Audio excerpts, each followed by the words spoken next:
Welcome, everyone, to What the Force, and welcome to our post celebration episodes. As you can tell, my voice is a little rough. I completely caught the con crud.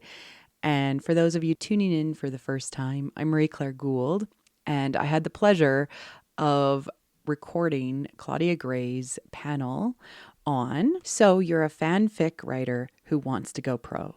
And it's very insightful. Unfortunately, I came into the room a little bit late. It was completely packed, but I was able to sneak in kind of with my media badge. Also, a friend had saved me a seat, and I'm very glad to present this panel. I got about 45 minutes of it, so I hope you enjoy. Claudia's a genius.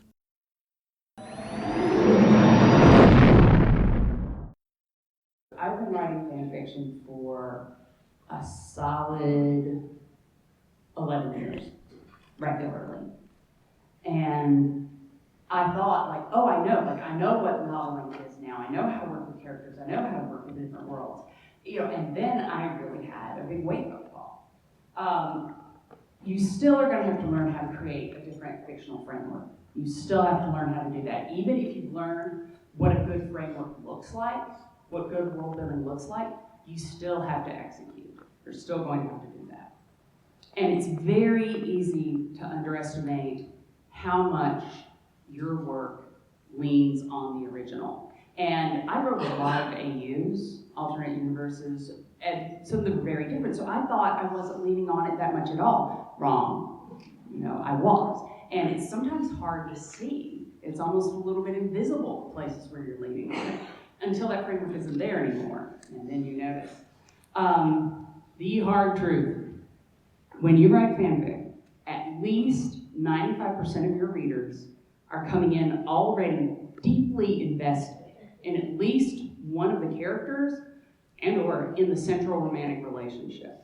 And that is the definition of adding the third. A lot of times I see people go, well, fanfic, you could just jump right into the story. I'm like, yes, you can, because everybody knows who these people are. Everybody knows the world that they're in. You will not be able to do that. You're not going to have a guaranteed audience. Even when I was writing my first X-Files stuff, and let me tell you, it was not good. There were always people who were like, yay, Mulder and Scully. Although that was actually, sorry, I'm deviating slightly, one of the big turning points in terms of getting feedback. Because, people are like, yay, Mulder and Scully. They just wanted to talk about this. Anyway, and then there's one just like the long that they wrote. And in that is Mulder had been abducted by aliens, because that's the kind of thing that happens in his life. That's not even a stretch in this. That's just how it goes down. And he'd come back after several years. And he came back, and Scully and the lone gunman were talking. And they had become friends in his absence in a way that they never were before on the show. And he had this moment of, he was out of step with these relationships and these people that he knew very well. And when I published that, people commented again, but they weren't saying, yay, Mulder and Scully. They said things like, man, when I went away for my summer semester overseas and I came back, I remember how it was like that. And all these people were talking about things that had happened in their lives, and had this moment of, wait a second, that hit something. That actually got at human feelings and experiences that they could connect to. And I did at least have the sense to go in that direction, head that way.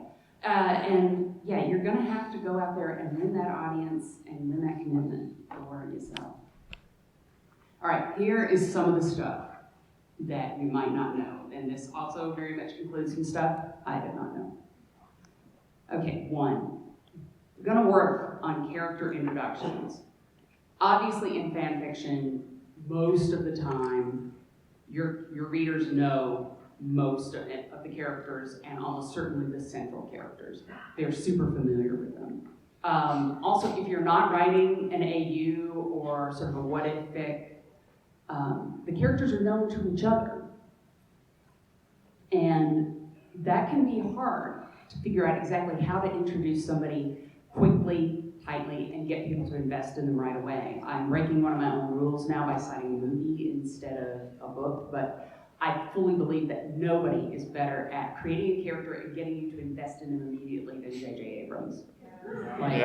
The first time you see Finn, you're in. The first time you see Poe, you're in. The first time you see Rey, you're in. Yes. He also casts well, but we're not going to get into that. But it's worth paying attention to. You don't really learn prose from movies, but you can learn some storytelling tips. With Ray, it's the thing where you see, all right, she's hungry, but the thing that really gets you in isn't like, oh, she's plucky, or even she's hungry. It's when you see her mixing up that little bread and licking her plate and putting on the helmet and being like she's alone. And you, of course, remember this incredibly goofy thing you do while you're alone. I will not name mine. And you immediately are like, oh, I get that, I get her. And even though she's on an alien world with technology you've never imagined and different species walking all around her, you've tied into it right away. And you're probably not doing that. You don't have to. You probably shouldn't be. People are like, why are you introducing Snape to me again? I'm hearing. But you're going to have to get into the habit of that. You need to establish some key element of characterization quickly and memorably to have that person come across. This is especially true for the difficult ones. If you write Snape or Magneto or whoever else, sometimes we love those characters, and we come in loving them. And in fanfic, other people are also coming in loving them. So Snape can be just terrible to everybody for the first 8 chapters, but you're like, oh yeah, he's gonna come around. And you're right, in fanfic you're right. If somebody picks up an original novel and they're acting like Snape, you don't like Snape so much in that first book, at all. And if he's your main character, people can be like, this guy's a jerk, and put it down long before you ever get to that turning point. So I'm not gonna tell you not to write difficult characters or anti-heroes, those can be amazing, but you have to really pay attention to how you introduce them. To go to, say, the Hunger Games, this is really well done. We get a good sense. Katniss is not super likable right at first. She's very brusque with people. We see her, out there sort of hunting and being very sarcastic, and she's sort of a hard person. She's sort of turned in. And the most economical thing, like in order to shorten the story the most, like the swiftest thing, and usually they tell you to get to these points as swiftly as you can, would have been for Suzanne Collins to have Katniss's name spelled out. But it isn't Katniss, it's her sister, Primrose's. And the minute she volunteers, you're with Katniss, and it doesn't matter how hard or difficult she is for the entire rest of the book, you know that this incredibly good part of her. You've seen it in action, she'll literally die for the people that she loves. And I'm not saying it has to be quite as dramatic as that necessarily, although if you can come up with 100 games, good for you. I tried, but you have to find a way that's going to get people to buy in. You can't count on that the way that you can count on it with fan fiction. This is also true for introducing characters to each other. Especially if you're writing sort of shippy fanfic. So like, look, they've run into each other in the coffee shop. It's love already. And whereas really, like, if you were in a coffee shop and somebody came to you and said these things, you'd be like, with a barista, like, call the police. It's not 5 minutes enchanting at all. You would be really worried. Or you have to pay attention to that. Like, what makes them meet each other in a way that creates that spark. It says, that's interesting. I want to see how these people are going to interact going forward. You can't lean on that fan enthusiasm any longer. All right, and building the relationships to sort of go from where we were just talking about. People already expect, they know who the enemies probably are, they know who the friends probably are, they know who's all in love with each other. Even depending on sort of the flavor of fanfic, they can sort of tell, I can tell this is going to be, it's tagged slow burn on AO3 or something like that. But, you're not going to get the benefit of that. You've got to ground the emotions for the characters.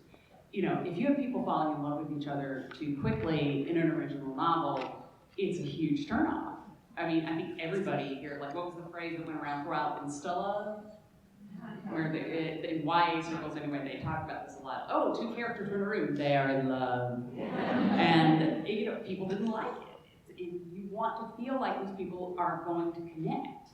And you really have to go okay, what are the moments? And a lot of times you can go back to the source and see. I'm not saying go copy what the source did, but say oh, I really started to think these two were interesting when they were in that crisis situation together. Or when one of them revealed a small bit of personal information they hadn't revealed to everybody. You can sort of see what are some of the touchstones that brought that interaction to life for me. And apart from romantic relationships, the really key element in a lot of storytelling that I think is very often overlooked and unspoken of is how hard it is to build a true ensemble, which is a group of characters who have interesting sparks for each other in a number of different relationships, whether that's friendship or romantic or rivalry, and it's interesting how all of them interact with each other. This is incredibly tough to do. And when you see people who do it pretty effortlessly, thank you, JJ, you think, oh, it's easy. And you have somebody who's sort of sarcastic and somebody who isn't. No, it's not necessarily going to work that way.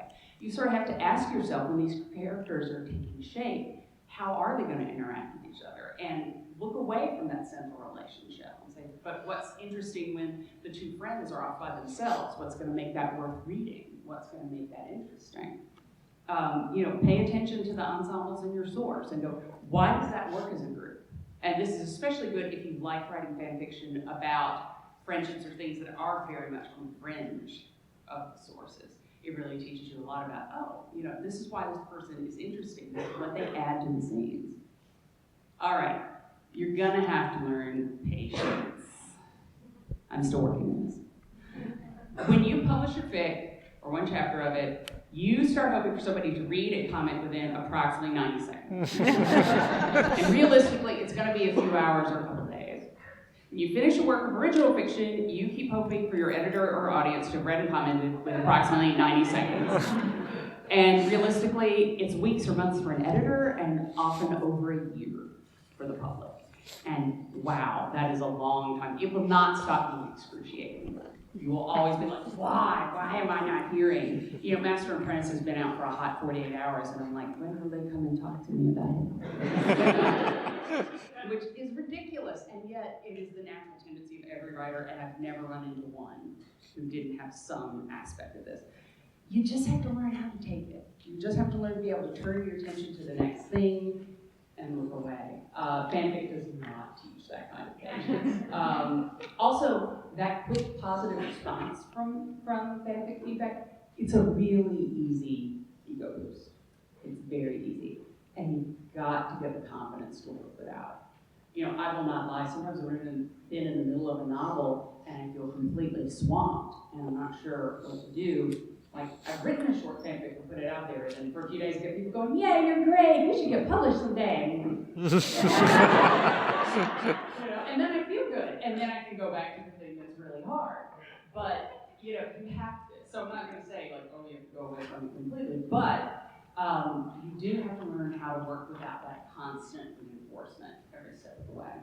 This is especially true if you sometimes shape the plot based on how people are reacting.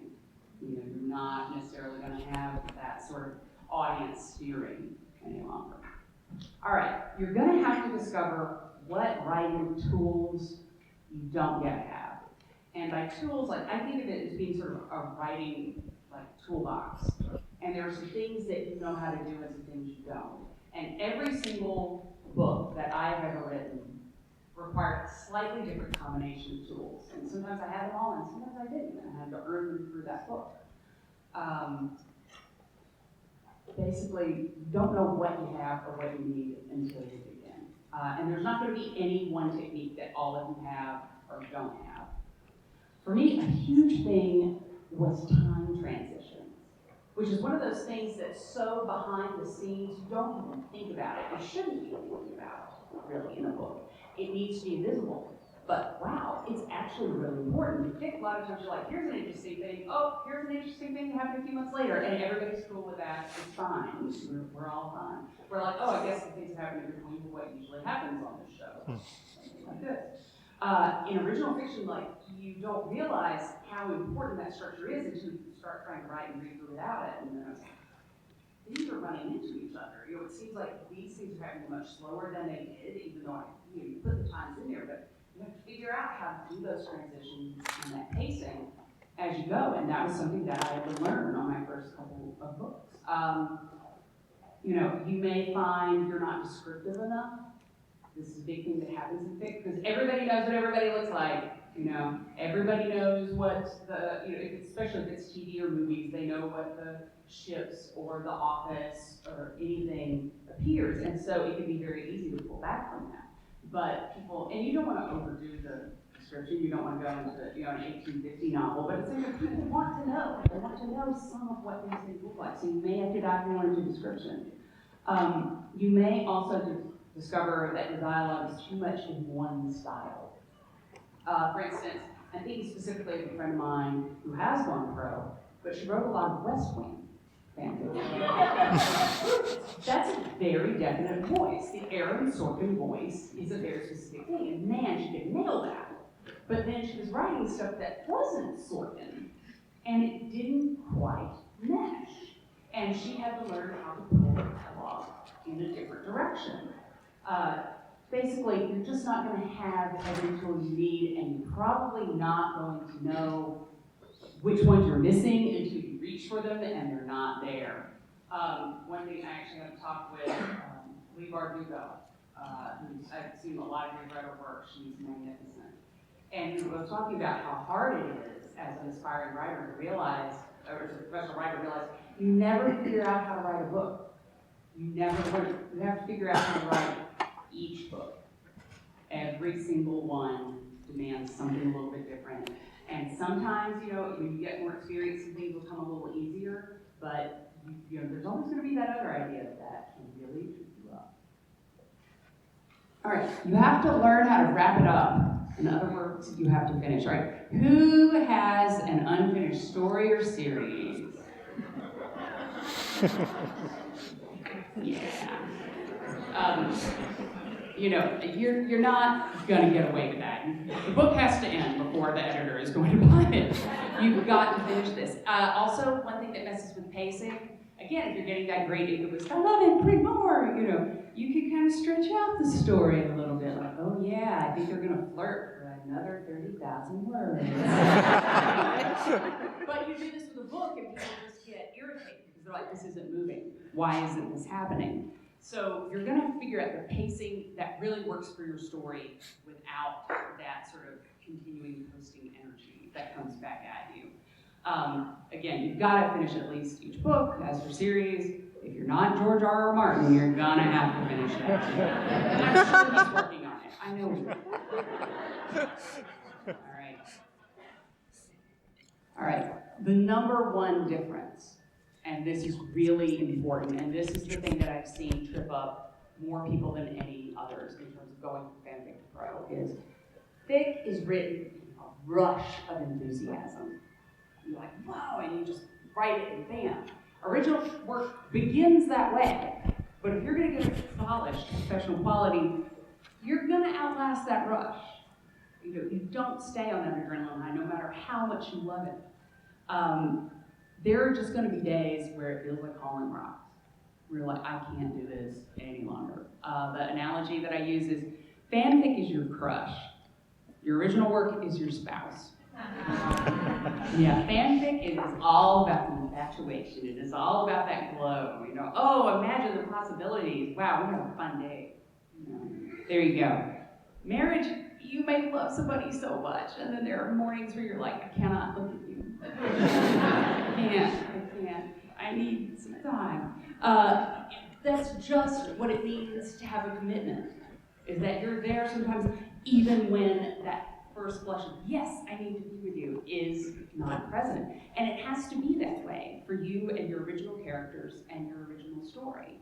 You have to hang in there, because if you do hang in there, you know, and you do keep working with it, you're gonna wind up with something that's much richer and more meaningful to you as time goes on with that. We're going, actually, this is shorter than I thought it was, so we're gonna have a lot of time for Q&A. Everybody begin thinking of questions so I don't just like stare at you. All right, a few words of warning. Even fanfic can mess with you. All right, how does it trip you up? It can be a huge time suck. Not saying that I ever took a lot of time to write fan fiction when I was on deadline for something else, but I'm not saying I did not. You can write as much fic as you want, as long as you are making enough time to work diligently on your original stuff. You have to make that a priority. Because if you don't, then you're always going to be chasing the thing that's quicker and shinier and easier, and you're never going to get into the really hard stuff. Now, that said, fanfic is not the only time suck that there is. It's hard to make the time to write. I've said, I am a full-time writer. I don't have time to write a book. I don't know how anybody else is doing this. But you learn. You learn how to carve that time out for things. Like, for instance, everybody here knows somebody who has built, they want to write a fantasy novel, and they have spent months or years coming up with this tome of world building, but they haven't written chapter 1 yet. Yep. That is its own kind of time suck. So fanfic is not unique in that regard, but you do have to be aware that it can be. It can be frustrating to start over in terms of building an audience. Once you kind of get to your DNF, people are going to comment right away, and probably a lot of people are going to be happy. And then all of a sudden you're like, oh, now I'm back on Amazon, and Katie in Detroit seems to have some opinions. And with fanfic, usually even if people aren't enjoying the story, there's the understanding we're both fans. We're sort of in this together in some sort of way. And that's just not true when you're publishing professional work. It can lead you to think of the readers, you want to think oh, we're all friends, we're all in this together, but it is different. And it should be different. It doesn't mean there's hostility or there's distance, but you have a debt as a professional writer to your readers that as a fic writer, you kind of don't have. With a fic writer, you're like, let's just sit down, this is fun.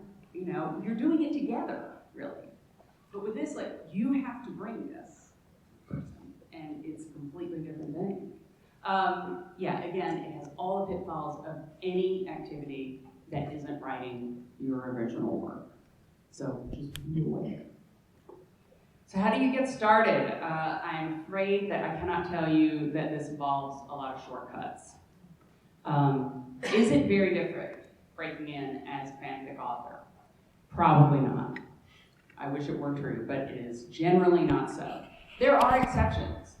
People like Cassandra Clare were able to leverage their online success into huge publishing deals for their debuts. There have been several Wattpad writers who've done this recently as well. But you have to have an extremely high level of online success for that to work, for that to be leveraged. And probably, if that applies to you, you know it. You're probably very well aware. So you are basically starting at the same starting block as everybody else. But this is what you've got going for you, is you have all these skills. You are an experienced writer. You know how to carry through on all these things, and you picked up all these tools. You may not have everything you need in your toolbox, but you have a lot in there. And these are things that a lot of people starting out don't have, and may not have the self-discipline to hang long enough to get. But you sort of earned this through doing this stuff for fun. All right, that worked out. Works out really well. So that helps a lot in terms of creating things that agents and publishers are going to be interested in and that readers are going to want. But it can be done. Let your fan fiction work for you. It isn't guaranteed to do it, but I think some of the stuff that we've gone over shows you how you can leverage that to make it even more of a teaching tool for you. It may be difficult, but it's not impossible. And yeah, you can still write fanfic. Actually, I spoke to the other Star Wars author I know who started in fanfiction, who is Kay Johnston. Fun fact, who is enough into fanfic to know what the Yuletide exchange is or was? Oh my god! Yeah, we matched once on Yule. Before either of us were doing Star Wars, so that is hilarious. But I asked her, I said, what would you say in this workshop? What would be your advice? And she said, I would tell people not to stop writing fan fiction. And I was like, okay, build on that. And she's like, I need to be able to think of it as play. I need to be able to remember that writing is fun. And sure enough, that is why when I've written fan fiction since publication, that's the fundamental reason I've done it too, is I want to connect with the fact, like, yes, this is fun, and I can do this in a very carefree way, and that spirit carries on when I come into my professional stuff as well. So these are the things you learn. It's up to you to get out there and make that happen. This thing was much shorter than I thought it would be, and so now we are going into questions and answers. This person is first. Could you speak to the differences in, for example, even just your process of delivering IP work versus digital work? Yeah, IP work is, it's not fan fiction just because in fan fiction I can kill everybody. And, strangely enough, Star Wars has not given me that liberty yet. Well, yeah. Rogue One, oh. I just had a moment for cheer it, and now we'll move on. I know. IP work, the benefit of it is the world's built for you. And I'm so lucky in Star Wars because literally the world's best designers and writers and artists have been working on this for 40 years. And I have this enormous wealth of things to draw from. I just completed my Constellation trilogy, which was original work, and it was space opera, young adult. And I had to think like, oh, what will the ships be? I had to design the ships and figure out how they were landing and what this was, and now I'm like, story group, what ship would be there? And they're like, it's this kind of freighter, here are the blueprints. Which is really nice. The thing is though, you are not alone in that machine, and therefore, when you write your own work, you get to do whatever you want, at least until your editor sees it. You're very, very free. And I've been continually surprised by how much freedom I have to write my Star Wars stuff, but it's not absolute. The story that I always tell is when I was working on Lost Stars, I had the Devastator, over there doing something. And then they came back and they're like, it's not there. And I was like, it's an imaginary ship that exists in our heads, why can't it be there? And they're like, it's not there. This fictional ship had a place to be, and it was a big jolt to me. Like, I've never had that be, when I was writing fiction, be like, oh, that's wrong. And of course, in fanfic, nobody stops you either. You can blow the thing up if you want to blow the thing up. Or everybody decided, like, no, we want to put a coffee shop together. That's great. You don't have that kind of liberty, but you do have a huge framework of support. And I personally find that framework much more helpful than I've found any of the limitations to be not helpful. Yes? Really? Yes! That's. Are you ready? All right. So, in your opinion, when you're looking to go pro, I've been working on my fantasy novel for 17 years. Home of world building. And I've written the story 6 times and started over another 6 times. And how do you feel about something like this that you've worked on for so long and self-publishing now in this day and age versus going the traditional route? That's sort of a two-part question. I have a friend actually who has also been working on her book for more than a decade. And what I have told her, I don't know your situation enough to say that this definitely applies to you. What I've told her is, put it down and go write something else. Because there's something in the toolbox. Like, get some more tools in that toolbox. You may not realize, like, oh, that's the thing I needed to open this up. That's the thing I needed to change. And when you are in that one idea, because I've certainly had ideas that I've kept for a long time too, you begin to sort of go in circles with it. You see the different possibilities, and when you're the creator, it's palimpsest. You can see all the different potentials at once. In the end, you have to make a choice and filter your thinking. So, even if it's a novella or something much shorter, even if it's a completely different genre, you might try just doing something else and seeing how that affects your take on the things you've been working on for a long time. Because I've found a lot of people, when they go look at something else, they're able to come back to that original project with more tools in the toolbox and fresher eyes. Now, self-publishing versus traditional publishing. I've never self-published. There have been things that I've considered doing, and I would do it in the future if it were going to be right. but you sort of have to know, like, is this going to work for you or not? First question, what genre are you in?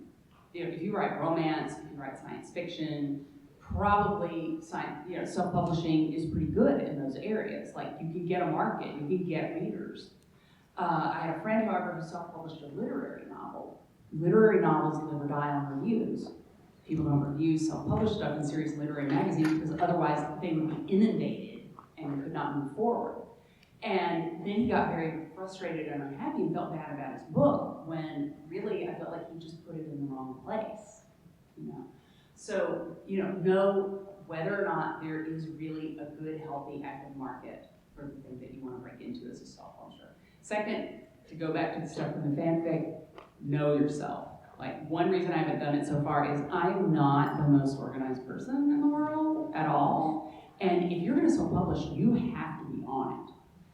And there are costs. You will want to pay for professional editing. You will want to pay somebody to design a cover. People are like, you design your covers. And I'm like, are they stick figures? Then no. You want it to look right. You have to pay for layout because just the typography, the spaces between the words and the letters, how much is on a page, this affects your reading experience more than any, non-pro could ever understand. So you have to be able to be on top of all that and ready to lay that money out and oversee all of that. And it's hard because I think one reason a lot of people turn to self-publishing is that I want to have total control. Whereas the fact is, if you're going to bring in other people, you're going to have to listen to some other people at some point in the process.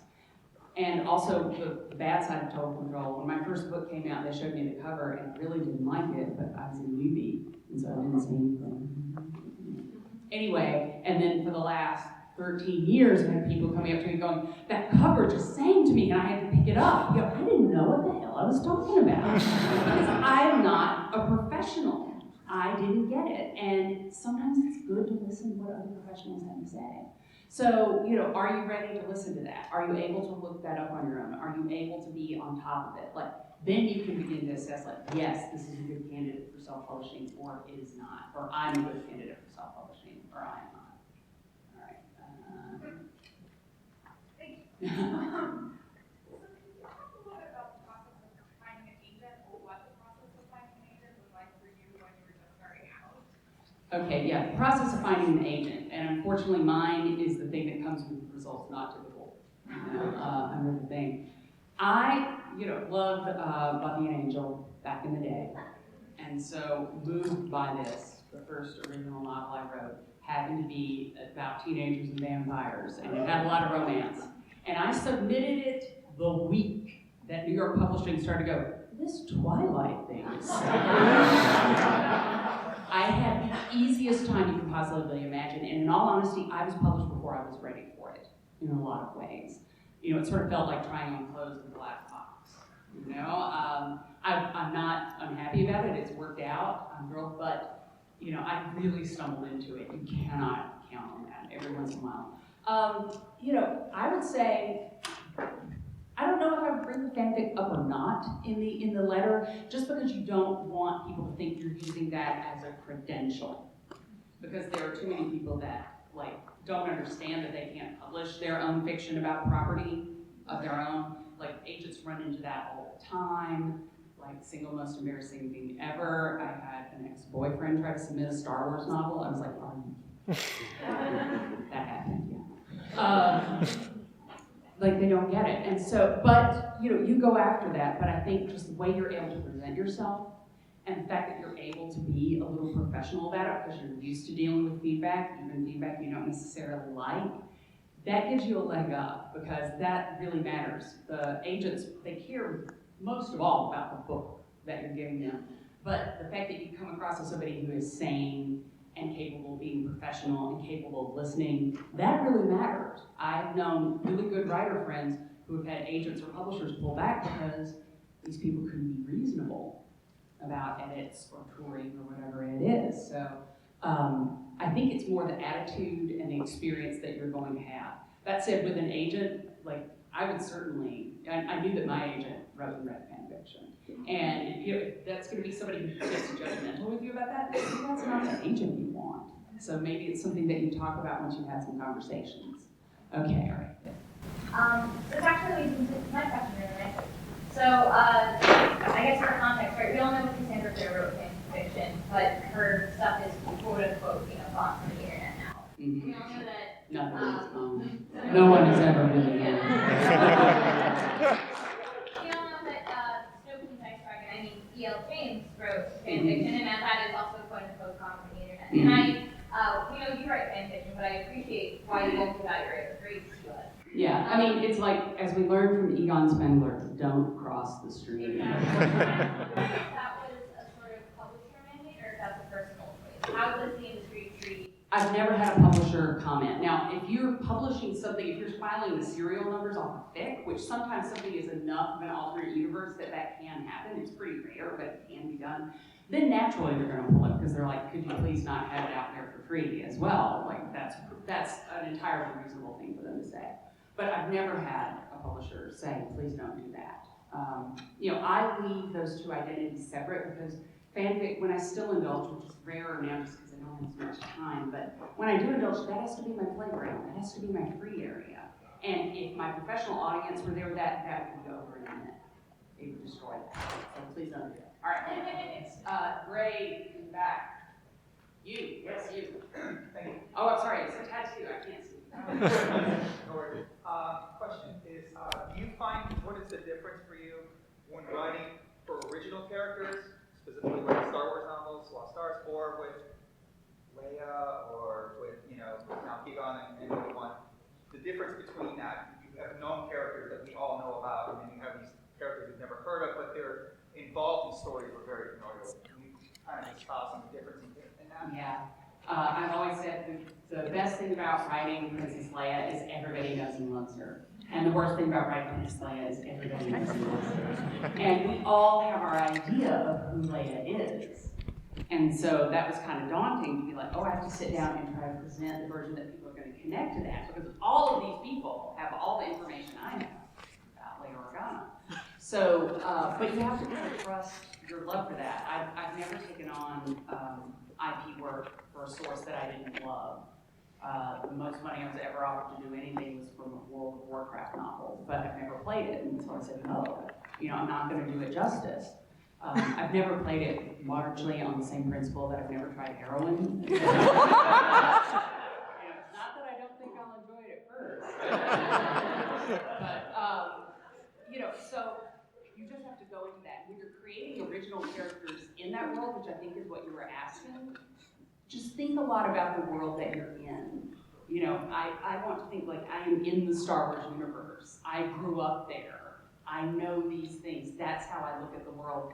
It helps shape and inform that character. Like a thing really early on, I don't think my agent will mind with this, but when I was doing the outline for Lost Stars, I talked about Thane and his family hangar. And she's like, people don't have their own hangars. Hangars are regulated and they're this and that. And I was like, sure, in our world, but in their worlds, everybody has flying craft. That would be like having a garage. It would be a very ordinary thing to have a family hangar. And, really think about being in that world. It's so easy to take the assumptions that you bring in from the outside. Really think about, like, who would they be? What would have shaped them in that world? What are they going to see differently than you ever would? I think that helps you build original characters in that existing framework. Okay, Mom. Sorry, everybody's getting these weird monikers. I'm very sorry. I started writing my own novel, but I'm also an editor for a small publishing house, and I've noticed that a couple of books come across my inbox. They're so rough that I end up just kind of throwing them back to the author and going, you need to fix this. How rough is too rough to submit to a publisher? I would say if you feel like anything is rough at all, like don't do that. If you're capable of understanding that, don't do that. Because what these people are really telling you isn't, oh, I didn't keep working on it. They're telling you, I didn't know I ought to keep working on it, which is in some ways worse. And I actually had somebody ask once, like, oh, but once you're published, you can hand in something a little rougher, right? And I'm like, technically, yes, but you save that. Because what you want to do is you want to bring everything you can bring to it and make it as smooth as possible, and then use your editor for the stuff that you can't see because you created it. Who here's been to see the Statue of Liberty and walk where you see and look up from the inside. Really? Wow.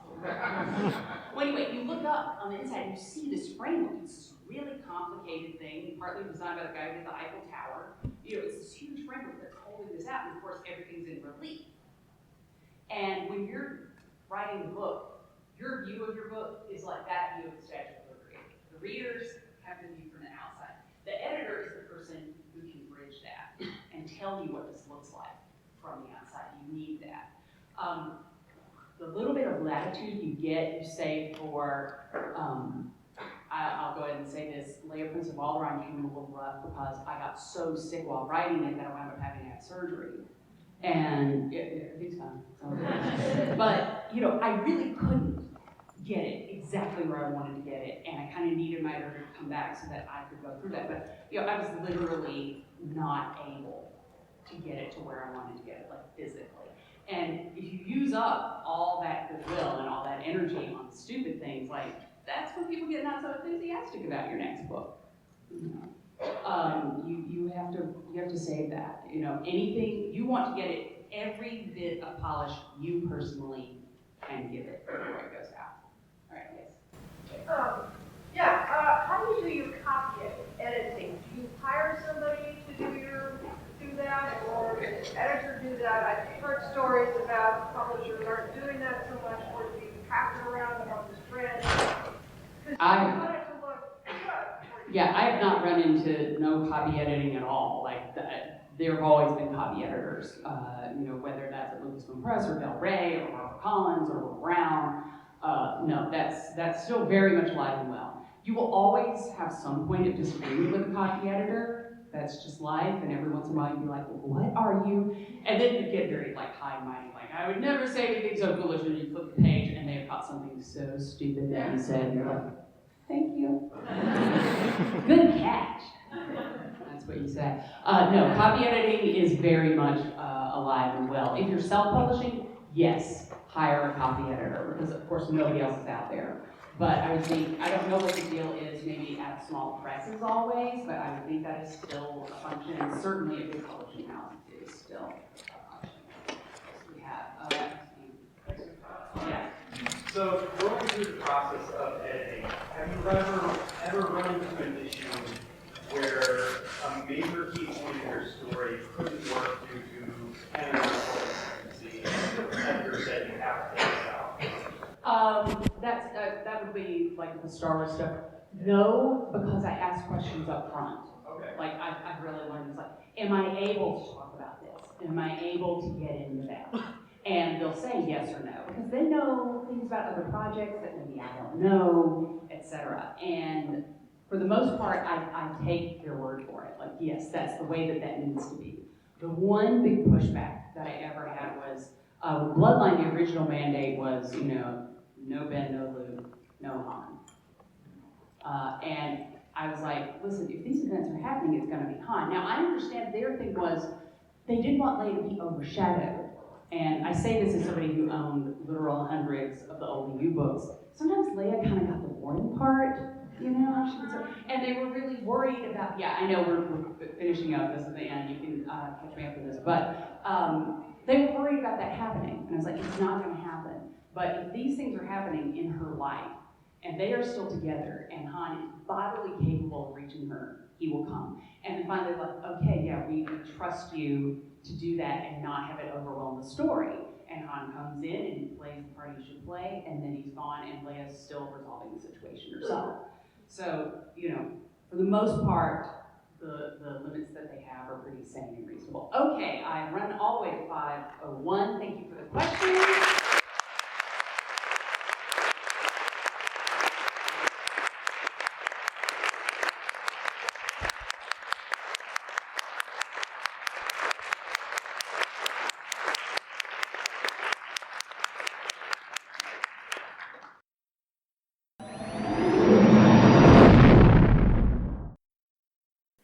This amazing panel was so special to be able to see happen. And I'm so happy that Claudia decided to host it. I think that a lot of us who enjoy fan fiction very much believe that there's writers out there that should be published. They deserve to be published.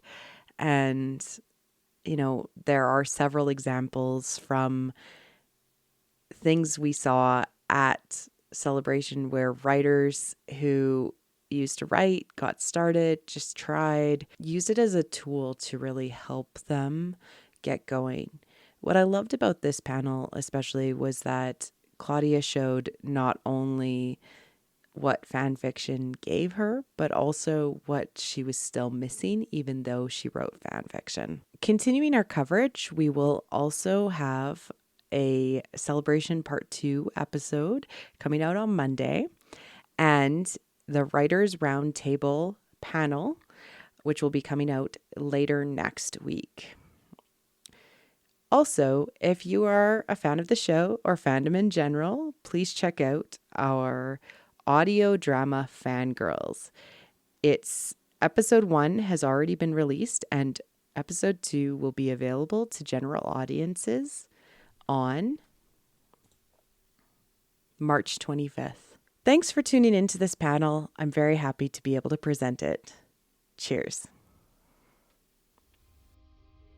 Thank you everyone for listening to What the Force. Our music is orchestral music composed by Christy Carew. We have a Patreon at patreon.com/whattheforce. We would just like to thank all our patrons, including In Wild Space, Night Huntress, and Susan. We are available wherever podcasts are found, including YouTube, and feel free to reach out to us and start a conversation on Twitter at WT Force Show or on Facebook at What the Force.